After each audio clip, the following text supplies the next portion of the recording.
आयै नों बहा दं? नों न' फारसे फैफिनदो। जेराव दङ फैमा। आयै नोंखौ गोसोखांनानै जों गाबगासिनो दं। मासिनो थांखो। जों ओंखाम जानो हायाखै आयै नों गैयिनि। खाननै खानथाम जाबाय ओंखाम जायाखै नों सोरजों थांदो? बाबाया नोंखौ फैफिनबा जेबो खालामा आयै। बाबाया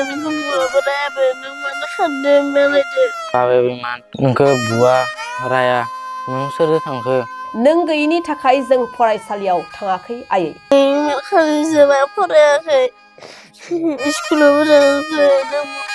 दिन जाबाय फरायाखैबो मायाखैबो स्कुलाव थांनो हायाखै फरायनायावबो मन ज'आ। बे रावानो जादों सानै उन्दै गथ'नि गावनि आंगो बिमाखौ गोसोखांनानै मेगनाव मोदै लानानै बिमाखौ फैफिननो खावलायहरदों सानै उन्दै गथ'आ।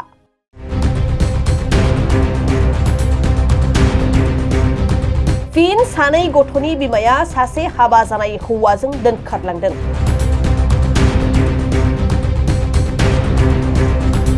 आथिखालाव बिसि फिसाय आरो गथ' गथायखौ गारनानै बिसि गोनांखा हौवाजों दोनखारलांनाया बादायलायनाय बायदि जागासिनो दं।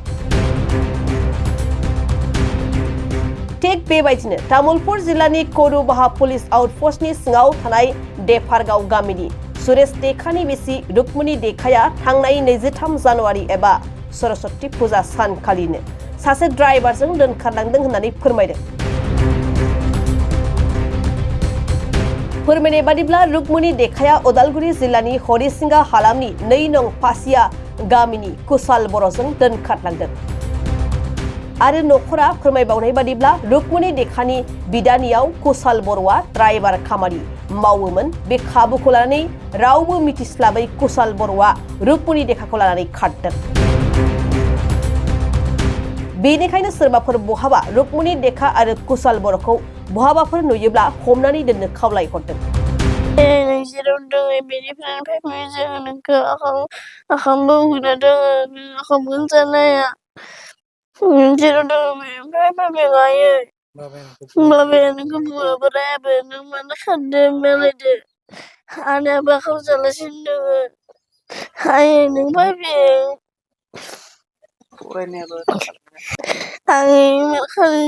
फरायाखै स्कुलाव गोसोखांना दोंबाय दोङो। स्कुलानो टाइम जाबाबो थाङो।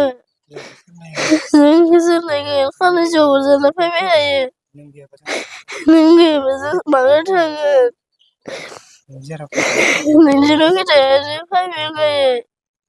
खानथाम जाबाय ओंखाम जायाखै नों सोरजों थांदो?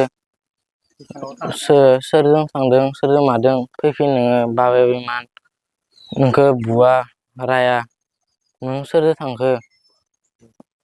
दिन जाबाय फरायाखैबो मायाखैबो स्कुलाव थांनो हायाखै फरायनायावबो मन ज'आ ओंखाम जानोबो इसा जाया नोंखौ इमान गोसोखांबाय थायो मासिनो सोरजों थांखो? नों जेराव दङ फैमा। जों बाबा रायनोबा बुनोबा नों फैमा।